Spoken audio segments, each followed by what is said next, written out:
This week, the Jack Jumpers are hit by injury and illness. Jacob Richards returns. The Jackies replace a DJ with a TJ as we go 3-0 on the road to start our NBL 26 campaign. This is the Tasmanian Takeover Ants Nest. March on, Jackies.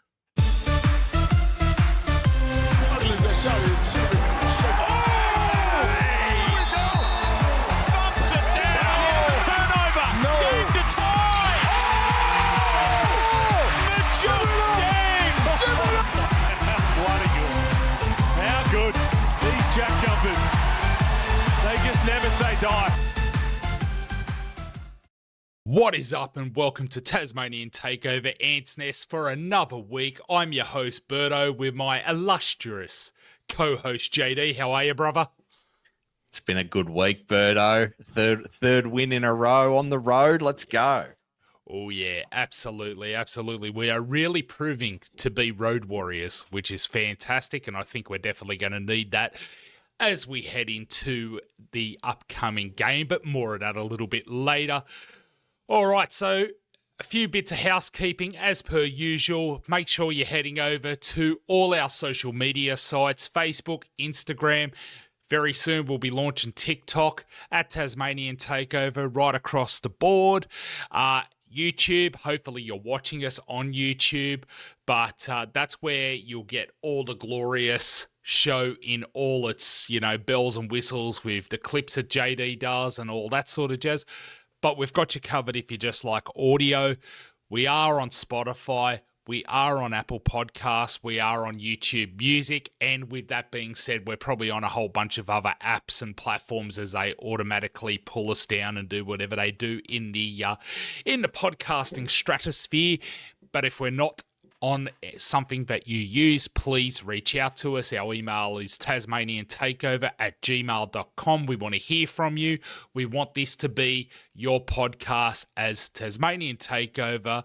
It shows Ants Nest, Devil's Den when it eventually comes, is a for fans by fans podcast. So if you don't tell us what you want, we can't deliver. Make sure you keep liking, subscribing, and sharing. We're not going to do that usual beatdown that most YouTubers do, slap that like button and whatever else that's corny.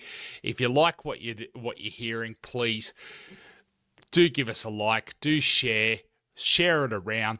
We're obviously a reasonably niche podcast because we are about a specific NBL team here, and, we want to grow. But we are going to do this out of passion and love and all that sort of jazz.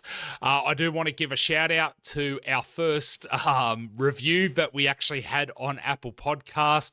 That was great. It was great. It was also quite heartwarming. It was from my daughter. I didn't realise that she actually left a review on there, but it was really nice to see that she'd left a review, but she really liked the show. She thought that JD and I were great hosts, and certainly shows that she supports her dad, which is really nice. So, Boo, thank you very much, darling. Really do appreciate it. Shout out to Dude Killer. Yeah. I had no idea where my daughter came up with that name for a handle, but whatever. Dude Killer. Awesome. And yeah, as I say, we are for fans by fans, so we really want to hear from you as to what you want on the show. We are going to try and get some more interviews going. Obviously, for those of you who have only just started to tune in, and we assume that there are some new people tuning into the show because our views on YouTube have actually grown quite dramatically from our first episode this season. We are no longer under the basketball fix. We are 100% independent, so we are building our viewership, listenership again. But with that, we really can do whatever. And so we are going to be looking to do some interviews, and we will work to get there. We've just got to sort of get a little bit of credibility in the scene, I guess, I don't think the Jackies are just going to force anyone at us, but if there are Jack Jumper management or back office or even players listening, hey, we'd love to have a chat. More than happy to.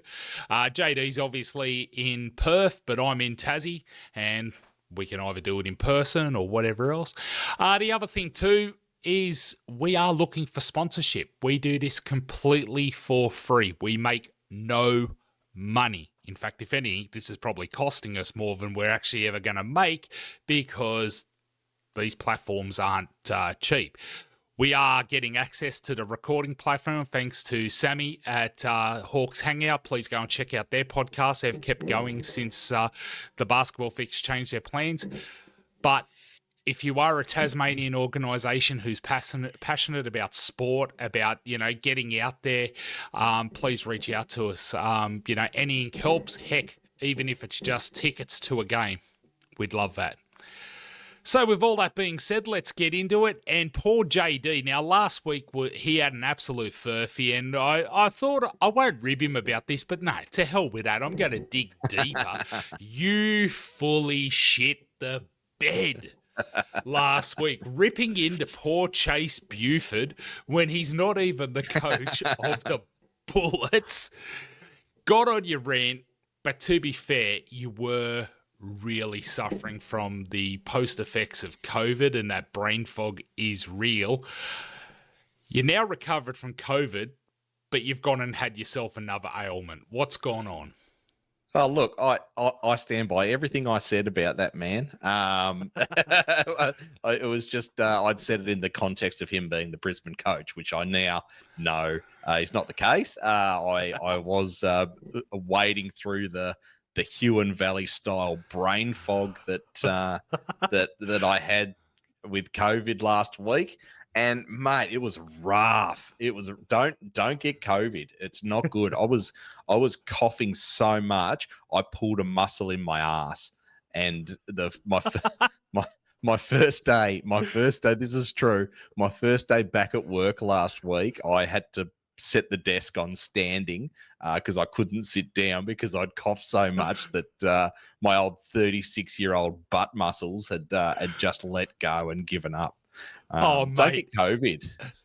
Mate, if your ass muscles are going to 36, wait till you hit my age of 43. You're going to be a mess. No good. I'm going to need a wheelchair or something, but that's going to be no good either because I can't sit down. I'm going to need some Forrest Gump leg braces or something. I don't know. Good Lord. Good Lord. All right, well, JD might have been no good last week, but our Jack Jumpers, they were on fire. And three wins in a row. Geez, I'm starting to sound like you last week. Fantastic. Three wins in a row on the road. That's actually a bit of a tongue twister. I like that. It really is. Yeah. And we actually showed up with our new replacement imports, Jacob Richards and TJ Starks, and I'll tell you what, TJ Starks lit it up. So here we are as we get into Nest on Notice, and JD, take us away. You've got some clips going here of our man TJ Starks. Talk to us. He has just come from absolute nowhere. TJ Starks. We got him in from a team called PBC Astana, who are an Afghani team. He was playing in Afghanistan. Right. And you've got to, honestly, if you get a chance, go to YouTube and watch TJ Starks in Afghanistan because he was snapping people's ankles left, right, and center. He's just on another planet. Comes in for his first game, 18 points, 1 rebound, 1 assist. But that third and fourth quarter, he basically won the game for us in his first game in the green. How good? Is there any way we can keep him for the rest of the season? Look, unfortunately, word is, and I don't know how true it is, but the commentators were certainly getting into it during the game. It sounds like he's actually got a contract in China. So we're obviously got him on a short-term contract as a replacement player for DJ, who's currently injured. And yeah, they were umming and ahhing. The Jackies were umming and ahhing whether or not they were going to actually go ahead with a replacement player. But because we've got such a full schedule over the next couple of weeks, I'm glad we have, and I'm glad we've been able to secure someone of the caliber of TJ. Hopefully that just wasn't a one-and-done game. Hopefully he does light it up continuously because that's going to help us dramatically. Imagine he does that at the Derwent Entertainment Centre. Imagine if he does that at My State. Oh, and that is going to be unreal. unreal, because one of the things I'm really concerned about is the fact that by the time we get home to the nest, we will have been on the road for like 5 games straight, something like that. So it's going to be fantastic if he can really turn it on. Look, Bryce was a little bit quieter, but even he was still quite good, particularly in the final quarter. So it was fantastic to actually see the two of them bouncing off each other. For sure. We'll talk a little bit more about that Bullets game in a moment, but let's talk Richo coming in as an injury replacement player for Merjuk Deng. Unfortunately, Deng's out for a little bit. Done his hammy. Done his. I like that. Well done. Good play. And so Richo's been given the call up, which is fantastic to see. A Hobart Chargers boy back on a Jackie's, back in a Jackie's uniform. What can you tell us about Richo's first game of NBL 26? Or actually, technically, it's not his first game, but of the regular season, I should say. Look, he was handy. He didn't manage to score any points, but he had a couple of really good looks, and I think he'll be better for the run. I didn't realize how dominant he had been in the NBL 1. Listen to these stats. He averaged 21 points, 7.5 rebounds, and 3.5 assists as the captain of the Hobart Chargers. He's too good for that league at those sorts of numbers. So I think with a run in the big time in the NBL against Brisbane, I think he'll be better for it. And I think against Adelaide, he'll really start to show us what he's made of. But quite a game against Brisbane, but he definitely showed a couple of really good looks. Yeah, he certainly seemed a little bit quieter. He seemed. It almost felt like there might have been a little bit of court rust there, which, given the fact that he played in the preseason games against the Kings, I mean, no one really brought their absolute, AAA game to that, or AAA team for that matter. And he did quite well in that, but I think, obviously now once you're in the regular season, it's a whole different kettle of fish. And I don't know, these first few rounds have been absolutely phenomenal to watch. Like, it's feeling like we're midway through the season already, not because of how long it's been, just because the energy is there. I mean, we're at a whole new caliber in the NBL at the moment, I feel, and I think it's only going to get better and more explosive, which I suppose this is a really good time to move into antics, where we start reviewing the games of past. And we only had the one game last week, which was against the Brisbane Bullets up at the Brisbane Entertainment Centre on October the 4th. We won. It was an 82-84 Jackie's win, so it was a close one. Now, JD and I had a bit of a chat about this one, because obviously when we pick our player of the game, we're not just picking who the NBL has decided is the player of the game. We sort of have a bit of a look and a think and, run it through our own lens of, who was a real workhorse, who really showed the Jackie's grit and grind. And this week, we've given it to Josh Bannon. Now, when JD finally gets a clip up here we go. It's loading. There we go. Bannon once again proved himself to be an absolute workhorse. This man is just, he's here, he's there, he's every bloody where. I absolutely love watching him. 23 points, 15 rebounds, 2 assists. Had a double-double by half-time. How good, JD? That was awesome. 11 points and 10 rebounds he had by half-time. I like what you said there as a workhorse. That really does sum him up. You can see him there. His favorite place to be is in the paint, just pushing the big blokes about, getting body on body, and honestly doing some special things. He's quite agile for a big bloke. He nailed a couple of threes, did a couple of special moves. That one in particular where he absolutely nailed that big beardy bloke. I forget what's his name. Harrison absolutely nailed him on the chin, which was great to see. we said in the last episode that it seems like it's taken Josh a little bit to get into the swing. There have been times where he's tried to do too much, but I think it's starting to click again. What better time against his old team? 23 points, 15 rebounds, and 2 assists was just he was a monster for the whole game, which TJ Starks came in and basically won the game off his own bat. But he did that over the course of about 10 minutes, whereas Josh Bannon was just everywhere all game, which I think earned him man of the match. Yep. Absolutely agree. Absolutely fantastic to watch. And look, there's been a lot of commentary about whether he will stay healthy and whatnot. And I mean, that's also a fear we have with Big Mags. But if he stays healthy, my God, is he just a fantastic asset and an awesome pickup for the team. Speaking of just knocking big men around and being able to just take the hit, Magnay. He's just getting better. Oh, look at that. I'm sorry. If you're listening to the audio, you just need to go and watch the recapture of just Big Mags. He strips it, runs it down the court, and just a big two-handed buddy hanger going on there. It was gorgeous. The Donkey Kong. I love it. Oh, the Donkey Kong. But what I also love was he just drew Harrison out a couple of times there to try a couple of charges on him. Took it like a champ and got the charging foul. I mean, at what stage? And I'm going to say it, Jesus, it pissed me off listening to bloody Gazy on the weekend. Look, I'm not going to What nursing home has he escaped from? Can someone wheel him back? I'm not going to disrespect the GOAT. Gazy is Gazy and he's earned his right, but it just feels like sometimes he can't say anything good about the Jackies.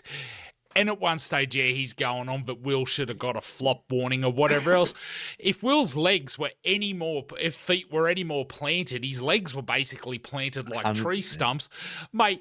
A bloody bulldozer could knock him over. So come on now. Seriously, flop warning my ass.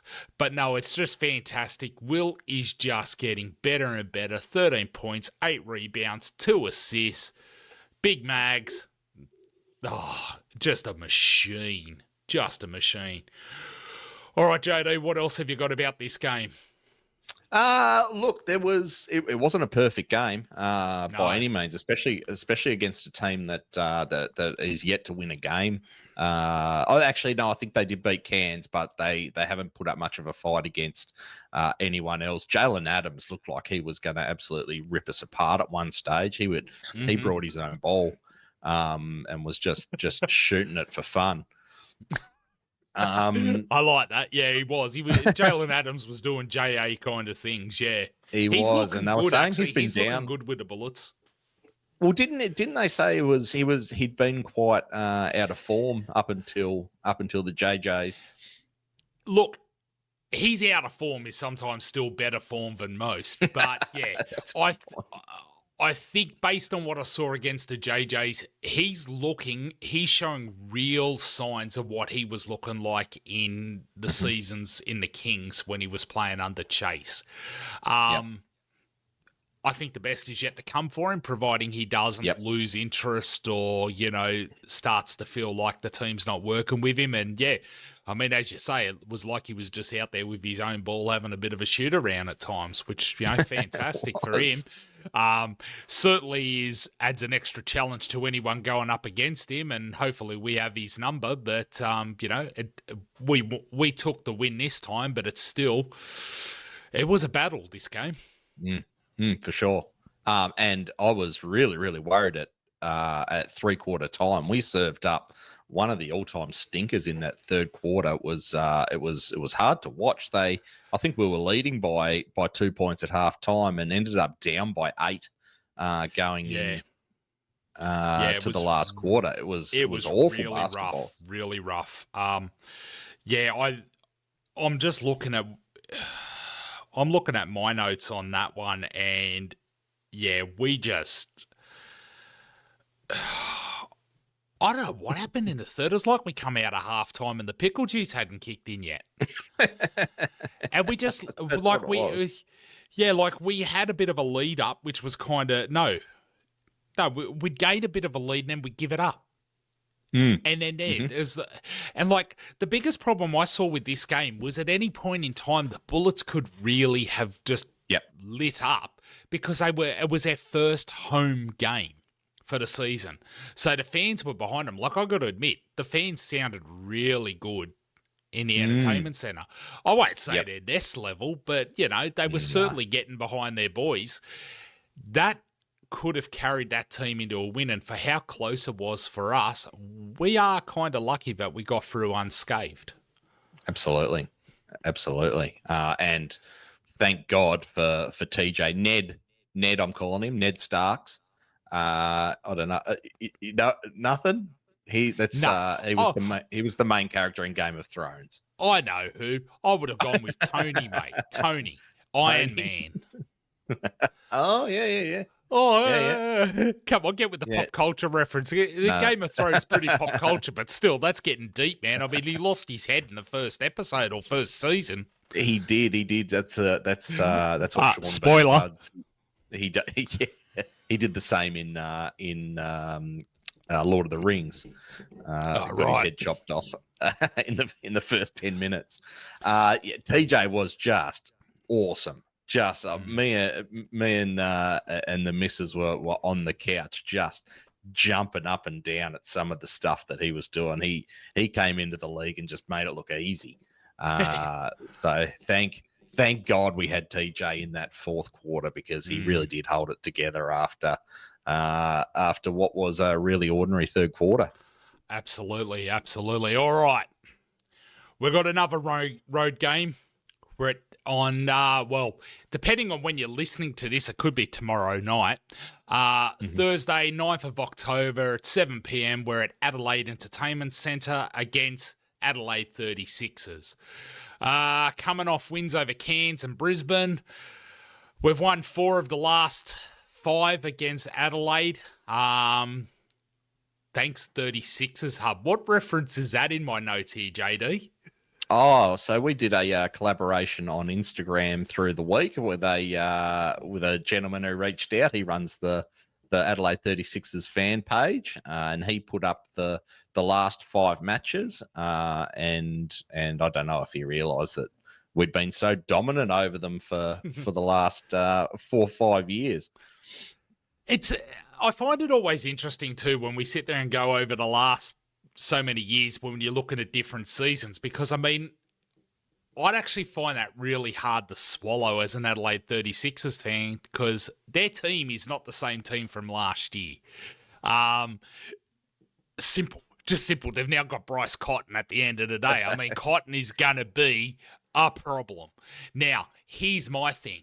Cotton is still Cotton. And he looks good. He's doing Cotton-like things, but we've had his number before. Now, the only thing is, we've had his number before with a different look jack jumpers. So let's see what Tiger, Starks, and Hamilton can do against Cotton. Let's see what happens when we've got Bryce versus Bryce. Might even be a job for the doctor.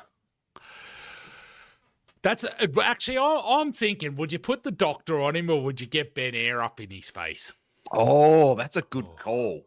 Can we get Ben Air wearing him like a cheap suit?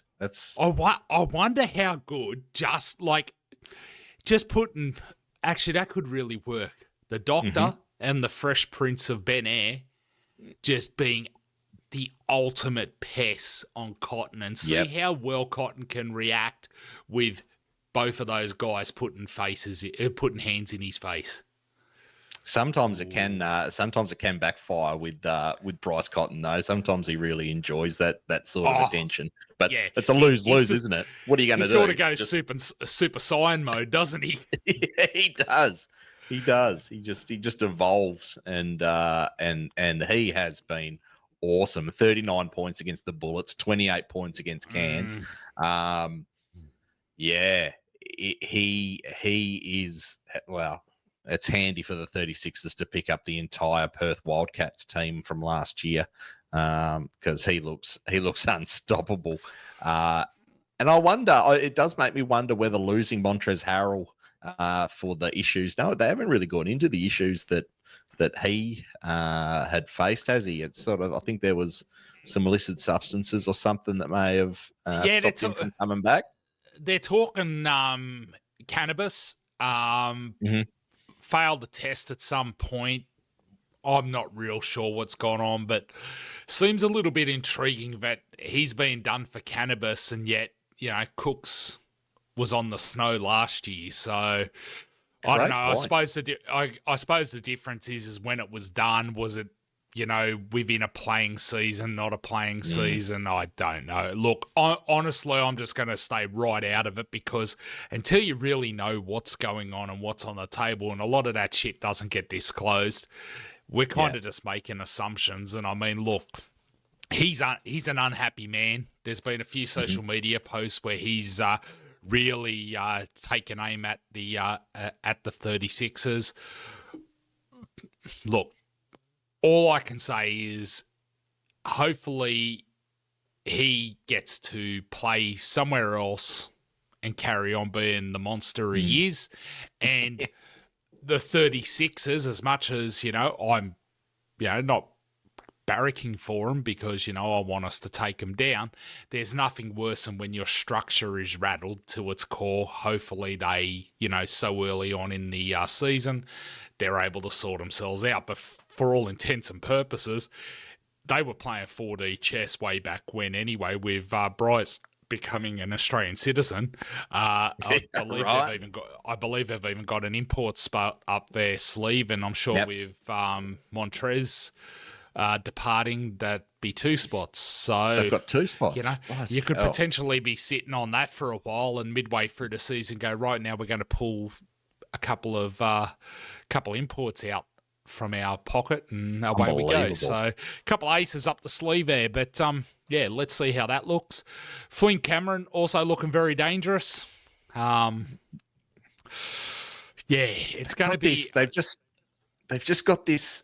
They've got a bit of a mosquito fleet happening at the moment. They've got all these sort of medium-sized players. Isaac White's there now. Matt Kenyon, obviously Bryce Cotton, DJ Vasiljevic. They've got all these sort of medium to shorter guys, and they're just buzzing around like a bee in his nest. They swarm, and they look dominant. Adelaide 36ers look really good this year. But when it comes to looking small, who does that remind you of? Yeah, it's the Jack Jumpers blueprint. Yeah, we've done it for a long time. So, look, this is going to be a tough game.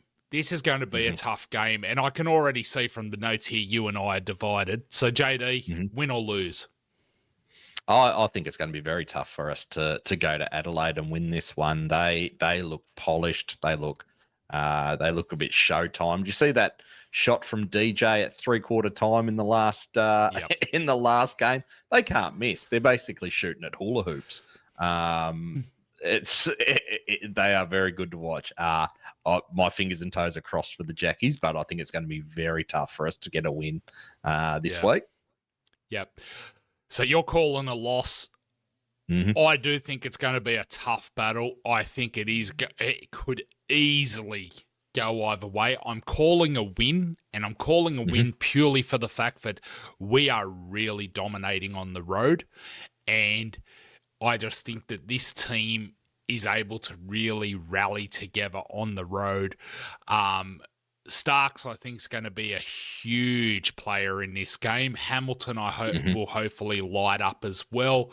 Campbell, I'd like to see a bit more out of him. And then, obviously, the rest of the team just doing what they're doing. Hopefully, the Doctors are able to get his free throws in, which would be fantastic. That'd be great. And hopefully Bannon and Mags are on all, firing on all cylinders, and we're able to go ahead with this. We're going to need to really be shooting the lights out. I think defense will certainly be a huge player in this game. But when you've got Bryce putting up the numbers he is putting up, we're going to need to be just on fire with the shots as well. So hopefully all our shooters are firing. Heck, even the likes of Nick Marshall and Nick Stoddart being able to sit there and drop a couple in there. Nick Marshall might be a one to watch. He might be one to watch for this game against his old team. He's really starting to warm up, so it'll be great to see him really fire off too. It's going to be a tough battle. I hope it's one of those road wins where we can take the win and that gives us that extra energy we need to be able to come home and get ready for the Sydney Kings on the 15th at our first Ignite Cup game. Your boy's going to be there. I'm excited as shit. Can't wait. It's going to be fantastic.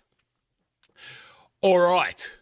We are just about at the end of the show, but we like to finish up our show with our Ant Army update, where we get to have a look at what's going on around the Ant Army community. And the first thing we've got to call out is a big, happy 5th birthday to the Jack Jumpers. We did it. We did it because, like, they said it couldn't be done. Oh, God, Christ, you talk shit. Look, I think it's fantastic. 5 years in the league, we've pulled a championship. We've dominated pretty solidly for our 5 years. The organisation has built a team that the whole state rallies around.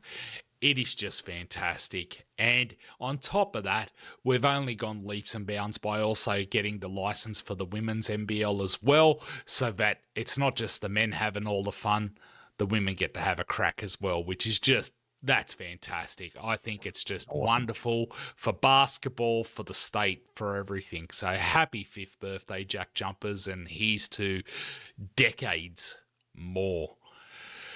Last but not least, they've just released the Indigenous jerseys, and I'll tell you what, pretty schmick actually. I'm liking this one.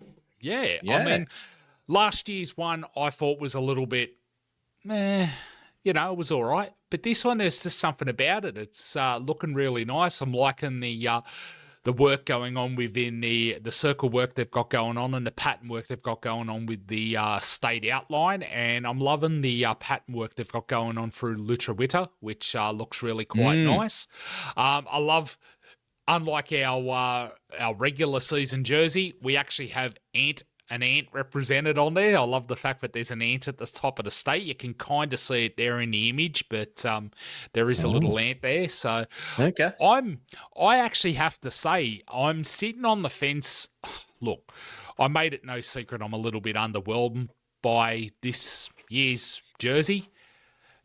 But I might actually get the Indigenous one instead this year as just something to break it up a little bit. We'll see what happens. We'll see what happens. If I get one, I'll get a TJ Starks one because he's leaving us anyway, so I can't curse him if I do pick one up. You do not pick a number. TJ might be leaving us, but we might have to call on him again, JD. And if you that's true. Curse this man, I swear I'm going to have to find money to fly over to Perth to whoop your ass. All right, I'll wait till he leaves and then I'll get it. That's very good. That sounds like, no, just don't get it at all. Period. End of story. Don't curse anyone. You've been told about bloody buying jerseys. Get one with your name on it. Well, we did that. I did that last year, didn't I? And then we got sacked from the basketball fix. So that was no good either. Yeah. Maybe you should just stop wearing jerseys, period. I think so. They're not for me. All right. Well, we've come to the end of the show. JD, thank you as always for your time and pulling all the clips and everything together that you do. No, I'm very happy with how they come up this week. We're starting to. I think all the cobwebs are out. This is our 3rd episode back. We're on the new platform. We're starting to piece it together. So we're getting there. Very happy with how it's looking. We're getting there. All right, Ant Army, please make sure you're following us on the socials. Please share, get it out there, get the word out there. We want to grow. We want to be the podcast for the fans, by the fans. Heck, if you're a fan and you'd like to get on the podcast, reach out to us. We'd love to hear from you. If you're happy to get on a mic and talk and you don't mind having your mug on video, well, then we're more than happy to have a chat. Get out there. Get out there, watch the games. Remember, you can catch all the games on Disney Plus through ESPN. You can get it on KO. There's the games that they're putting on free-to-air. If you can get to a live game, fantastic. It's great when we get to see in the fan chat there, those who are getting out to the interstate games, which is always great. And most importantly, march on.